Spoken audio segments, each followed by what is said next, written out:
আশাজির সঙ্গে আমার ব্যক্তিগত একটা অসম্ভব ভালো সম্পর্ক ছিল। আশাজি প্রচুর গান আমাদের বাংলায় গেয়েছেন, সেটা ছোটবেলার থেকে শুনেছি।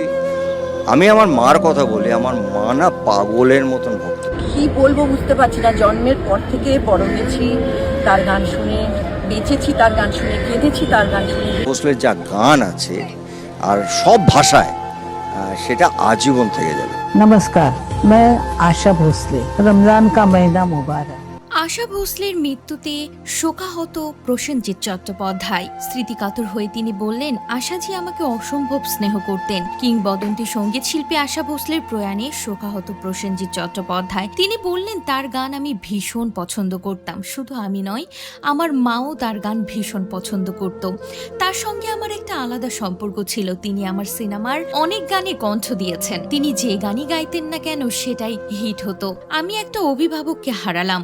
ওই মুহূর্তটা আমার কাছে, অবশ্যই ছোটবেলায় এদেরকে আমি দেখেছি প্রচুর, সেটা আমার বাবার জন্যে। আশাজি আমাকে অসম্ভব স্নেহ করতেন।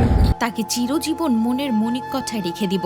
যার গান শুনে বড় হয়েছি, গান মানেই যার নামটি সবার সামনে আসে, তিনি হলেন আশাজি। তার মৃত্যু মেনে নেওয়াটা খুব কষ্টকর। এভাবেই কথাগুলো বললেন প্রসেনজিৎ চট্টোপাধ্যায়। শিল্পী হিসেবে উনি কত বড় আর বলতে হবে না, কারণ মানুষটা কাজ শুরু করেছেন অভিনয়ের থেকে একদম, যারা আজকের।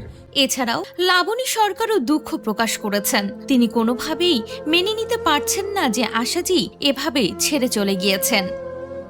বেঁচেছি তার গান শুনে, কেঁদেছি তার গান শুনে, হেসেছি তার গান শুনে। তো এই শিল্পীরা কখনো